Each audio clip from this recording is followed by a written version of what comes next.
buenas noches, bienvenidas y bienvenidos. Esta noche nos acompaña, cosa que nos da muchísimo gusto en este estudio en la capital de la República Mexicana, Eduardo Galeano. Eduardo, gracias por acompañarnos. Bienvenido a México nuevamente. Como dicen aquí, el gusto es mío, pero en este caso es cierto. El gusto es mío, yo lo dije primero que tú. Pero bueno, varias actividades que has tenido y tendrás en México, y te agradezco que nos des estos minutos, entre otras cosas, pues dándole la bienvenida a Espejos, una historia casi universal. Y bueno, pues, ¿cómo que casi universal? ¿Qué es lo que tienen estas páginas, Eduardo? Bueno, no, el título ese, el subtítulo, fue para evitar que sonara muy pedante esto de una historia universal y no confesar abiertamente que es un acto de locura, claro. ¿Por qué es universal? Y porque es un acto de locura suponer que es posible escribir un libro así, en 600 historias pequeñas, contar la historia del mundo, o por lo menos de la humanidad en el mundo. Sí, era un poco pretencioso. Claro, suena terrible. ¿Y por qué lo hiciste? Lo hice porque no tuve más remedio. La tentación era contar la historia desde el punto de vista de los que la habían hecho, pero no sabían que la habían hecho, ni lo supieron nunca, y que no figuran en la historia oficial. Sean las mujeres, los negros, los indios, el sur y el oriente del mundo, los que construyeron la casa de sus amos, ¿no? Los olvidados, los despreciados, y los locos lindos, que son la sal de la tierra. Desde ese punto de vista, y no desde otro punto de vista, intentando, como te digo, recrear, reconquistar los infinitos colores del arco iris terrestre. ¿Incluye la historia oficial?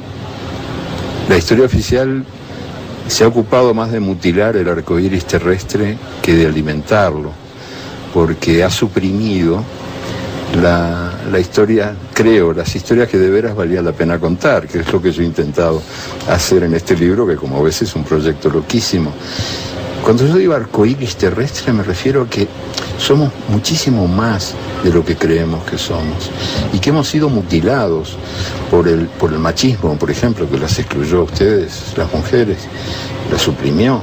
El pasado oficial casi no las menciona, solo como objetos decorativos en la mesa, a veces como respaldo de silla cuando se habla de que detrás de todo gran hombre hay una mujer, ¿no? Que es un dudoso elogio, sí, no sé cómo te cae. Hay algunas mujeres que dicen que detrás de cada gran mujer ahí está ella misma. Sí, y lo bien que hacen en decirlo y repetirlo. Pero entonces ese arco iris, el verdadero arco iris que somos nosotros, tantos colores que tenemos, tantos fulgores, bueno, era una tentación reconquistarlo en toda su plenitud, en todo su fulgor, y a mí me encantó deslizarme por ese tobogán del arco iris terrestre. 600 historias que retratan, según Galeano, la historia universal. Sí, bueno, que intentan ayudarla un poquito a reconstruir. No te pido ni de broma, porque sería otra locura que me contarás las 600, pero cuéntame alguna. Sí, bueno, son historias que tienen que ver con preguntas, para sintetizarlo, porque el libro es muy difícil de sintetizar, pero son preguntas. Por ejemplo, cuando estuve en las cuevas de Altamira, hace años ya, muchos años, tuve la suerte de ver las pinturas, aquellas maravillosas, de esos artistas del siglo XXI que pintaron hace miles y miles y miles de años, y me pregunté ¿cómo era posible que pintaran con tanta delicadeza y ese sentido de la belleza aquellos bestias brutos que estaban obligados a pelear a mano partida contra otras bestias más poderosas que ellos?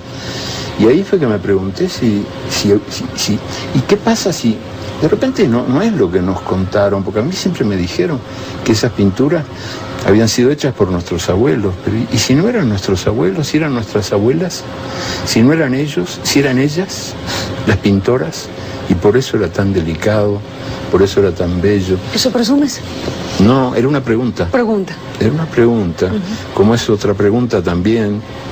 Te digo algunas de las preguntas que el libro trata de ayudar a contestar con otras preguntas que alimenten la curiosidad de quien lo lee, las ganas de saber, de enterarse, de cuestionar, de no quedarse con lo que te cuentan, que es la verdad única. Otra pregunta, ¿Adán y Eva eran negros? Porque todos los expertos coinciden en que venimos del África, que el África fue la cuna de la humanidad y que de ahí partieron nuestros abuelos o abuelas y abuelas a la conquista del planeta y que el sol se ocupó del reparto de los colores. Entonces es perfectamente posible que Adán y Eva fueran negros. Y eso yo creo que es una pregunta prohibida, no solo por la tradición racista que impera todavía en el mundo, lamentablemente, sino también porque de alguna manera nos resulta inimaginable la posibilidad de que aquellas abuelas y abuelos que emprendieron la conquista del planeta viajaran por un reino sin límites. Muchas otras preguntas, pero por citarte otras que tienen que ver con otro tema que me parece que en el libro ocupa un lugar importante y lo merece, y es una pregunta que nació en mi infancia y por la que fui echado de la clase. La maestra, yo tenía 8 o 9 años, nos contó que Vasco Núñez de Balboa había sido el primer hombre que vio los 2 mares, los 2 océanos. Y yo alcé la mano y le pregunté si los indios eran ciegos, y fui expulsado de la clase. Y después tuve otras expulsiones a lo largo de la vida por formular siempre preguntas incómodas. ¿Por qué le llamaste espejos? Porque yo creo que uno puede reconocerse en lo que pasó. Cuando uno se mira al espejo, ve su propia cara, pero también hay una multitud en cada espejo. Cada persona contiene a muchísimas personas. Y la idea es que escuchando lo que nos pasó, empezamos a saber lo que somos, lo que podemos ser, y nos reconocemos en el pasado, no porque el presente lo repita. Yo no soy de los que creen que la historia se repita. La historia, nosotros a veces la obligamos a repetirse, pero ella no quiere repetirse.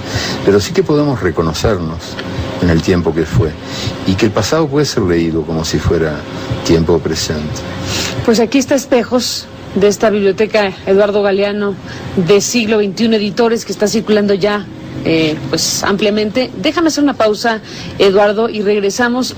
Sí. Solo para cerrar esta parte de la conversación, ¿por qué esta portada? ¿Qué imagen es esta? Sí, te lo Me gusta mucho. Sí, a mí también, por eso. ¿Qué es? ¿Quieres que te lo diga ahora? Sí. Bueno, pues esto es de la llamada Costa de los Esclavos, en otros tiempos, en Nigeria, en Ife. Ife fue la capital del mundo para los habitantes de esas tierras, era el ombligo del mundo, el lugar sagrado. Y en 1910, una expedición de arqueólogos encontró estas esculturas. Esta es una, eran muchas más, en cobre y en madera. Y el gran especialista de la época, un hombre que amaba el África, Leo Frobenius, el alemán, al ver estas bellezas, él mismo, con todo el amor que sentía por el África, llegó a la conclusión inmediata de que eso tenía que ser griego. Esto vino de Grecia. Y ahí empezaron a discutir los especialistas si venía de Grecia o de la Atlántida. Pero todos los grandes expertos europeos coincidían en que los negros no eran capaces de semejante hermosura. Lo que implicaba también una gran ignorancia del arte europeo, porque el arte europeo contemporáneo es en gran medida un inmenso plagio del arte africano. Todos los grandes artistas que veneramos, como Picasso, Modigliani, Henry Moore, se lanzaron al asalto del África, porque el África era territorio libre para saquearlo todo. No solo los diamantes o el caucho, sino también el arte. Déjame, Eduardo, hacer una pausa y regresamos en esta conversación.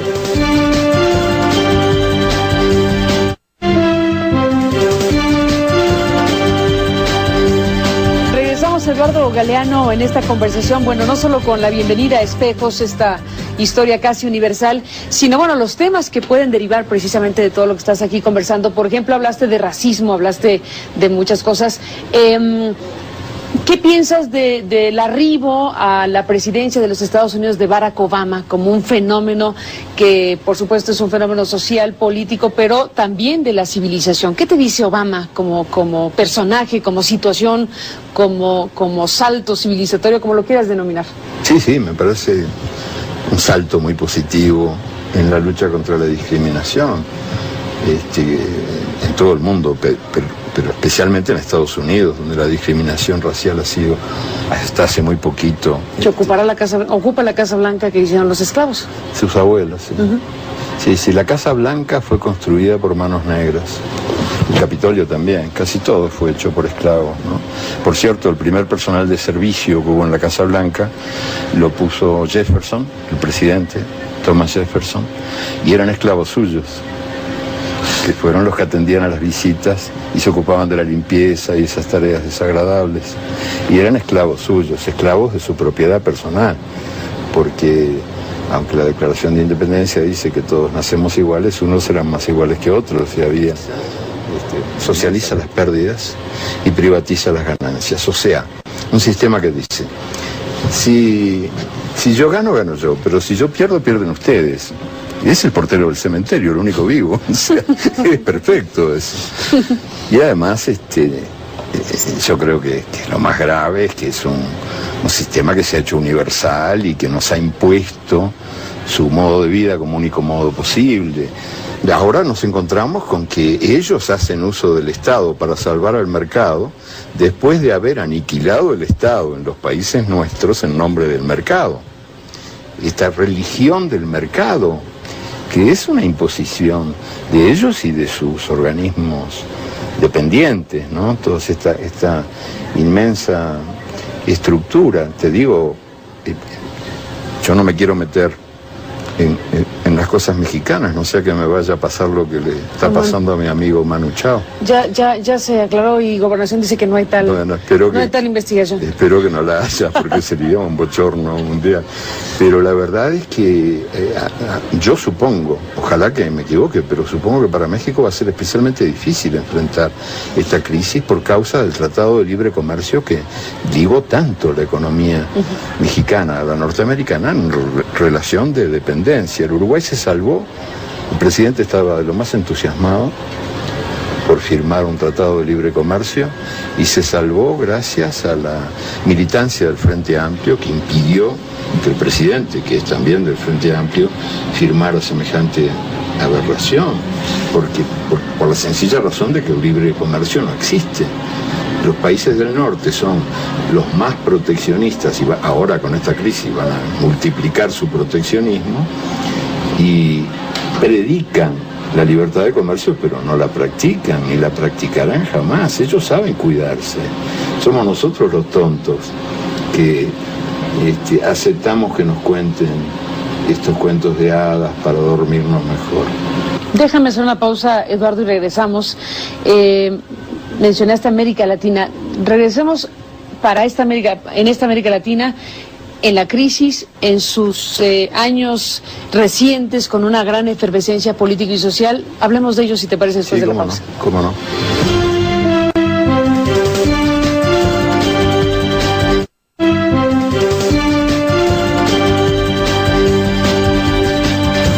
Bueno, regresamos, Eduardo Galeano. América Latina, ¿no? América Latina ha vivido en los últimos años elecciones que han girado, ¿no? La dinámica de los 90 fundamentalmente, y ahora metidos todos en esta crisis sistémica, en esta circunstancia. ¿Cómo ves tú las cosas? ¿Hacia dónde podría ir América Latina en medio de lo que estamos en este momento viendo? Es muy difícil generalizar, porque lo mejor que tiene el mundo está en la cantidad de mundos que el mundo contiene, y lo mejor que tiene América Latina está en su diversidad. Por suerte somos diversos. Y entonces toda generalización resulta injusta o peligrosa. Aunque la crisis sí nos es común. Pero sí, y también tenemos muchas cosas en común, además de la crisis. Por lo pronto tenemos ese desafío en común, ¿no? De adivinar cuál es el mundo dentro del mundo, el que nos está esperando. Este es un mundo embarazado de otros mundos, y luchar para que ese parto ocurra.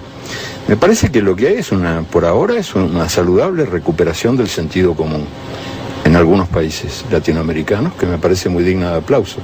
Por ejemplo, cuando el presidente Correa dice que antes de pagar la deuda quiere saber de dónde proviene y a qué corresponde, es un acto de sentido común, que provoca escándalo en todos lados. ¿Cómo se atreve?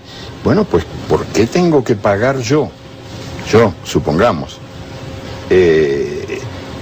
2 veces al ladrón que me robó y encima pagar el garrote que me golpeó, o sea, pagar la corrupción de los políticos ladrones y pagar además los costos de la represión militar, las dictaduras que nos desangraron, que asesinaron, violaron, secuestraron, con el apoyo de la banca internacional. ¿Por qué tenemos que pagarlo los países? Es un acto de sentido común, como es un acto de sentido común que Bolivia se recupere como nación mayoritariamente indígena. Y eso me parece un acto de sentido común en un país cuya primera constitución, que fue hecha nada menos que por Simón Bolívar, era una constitución preciosa, muy bien bordada, pero tenía un grave defecto, y es que excluía de la ciudadanía al 97% de los bolivianos, porque reservaba a la ciudadanía el privilegio de ser ciudadano, aquella constitución, a los que fueran machos y a los que supieran escribir y leer correctamente la lengua castellana. 3%. Lo que era el 3%, sí. Ahora, la constitución sonaba maravillosamente bien. Salvo ese pequeño... Salvo el detallecito ese. Entonces es un acto de sentido común recuperar Bolivia para los bolivianos, y sobre todo para esta mayoría, esta inmensa mayoría indígena que es la verdad de Bolivia, enmascarada por un país mentido, por un país que nació mentido. Y así podríamos seguir con la lista de lo que se está haciendo en varios lugares como actos de sentido común. Frente a fenómenos también compartidos en la dinámica de cada país, está el tema de la delincuencia organizada, del narcotráfico, estos fenómenos que han inyectado sangre a nuestras vidas en un país como México, donde la espiral ya lleva miles de muertos en poco tiempo. Sí, es terrible. ¿Qué piensas de eso? Pienso en primer lugar que hay una buena parte de hipocresía, de gran mentira en todo este asunto, ¿verdad? Porque... ¿Hipocresía de parte de quién? De los quejosos principales, los más alarmados, que son... ¿Estados Unidos? Los Estados Unidos, su gobierno, incluyendo Obama, la señora Hillary Clinton, que tuvo la gentileza de estar por aquí. Con un mea culpa. Sí, es una gran mentira. El 90% de la heroína que se consume en el mundo proviene de Afganistán. Afganistán es un país ocupado por los Estados Unidos, como todo el mundo sabe. Quien de veras gobierna allí es ese país y no el otro, digo. Nos lo recordó el viernes pasado. Claro, ahí está. Ahora lo van a resolver por una guerra contra el terrorismo, no contra el narcotráfico en Afganistán. El enemigo son los talibanes, que son... Sus inventores fueron, por cierto, también los Estados Unidos en la sagrada lucha contra el comunismo, que era en aquel momento el enemigo principal antes de que se ocuparan de los terroristas y de los narcoterroristas y de todo lo que es ahora esos espantapájaros que crean para asustarnos mejor. Y por supuesto que existe el narcoterrorismo pero bueno, el drama de la droga, como lo acaban de reconocer ahora Obama y Hillary también, empieza por sus consumidores, o sea, por el país que consume y que la compra, porque ya que creían tanto en el mercado, ahora creen un poquito menos, tendrán que aceptar que si existe la demanda, la oferta aparecerá. Es una regla elemental de la economía de mercado, que si la droga no la proporciona Colombia o México o Afganistán, alguno la proporcionará. Ese es un problema mucho más profundo, que no tiene un remedio policial ni militar. El drogadicto no es un criminal, es un enfermo. ¿Por qué no legalizan la droga? Porque la droga es un gran negocio, sobre todo un negocio de los grandes bancos del mundo, y además porque la droga es un gran pretexto para intervenir militarmente sin confesar. No hay ninguna guerra que confiese yo mato para robar.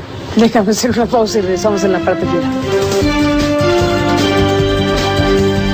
Bueno, se acabó el tiempo, lamentablemente, para seguir conversando en este programa con Eduardo Galeano. Bueno, felicidades por Espejos, que está ya circulando. Gracias. Y bueno, nos vamos, Eduardo. ¿Con qué frase te irías de este programa? ¿Qué idea nos dejas? Además de las muchas que ya escuchamos. Frase, no sé.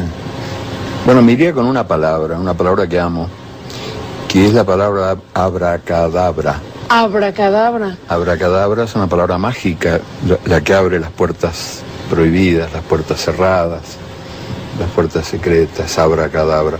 Viene del hebreo antiguo. ¿Y por qué pensaste en esa palabra? Porque me gusta tanto. Hay varias versiones de lo que significa o lo que significó originalmente abracadabra, pero hay una versión que es la más creíble y la que más me gusta, que dice que abracadabra significa envía tu fuego hasta el final. Pues ahí está. Eduardo, gracias por estar aquí esta noche. Gracias. Ha sido un placer conversar contigo y bueno, pues estaremos muy atentos al resto de tu visita a México. Gracias por acompañarnos. Buenas noches. Hasta mañana.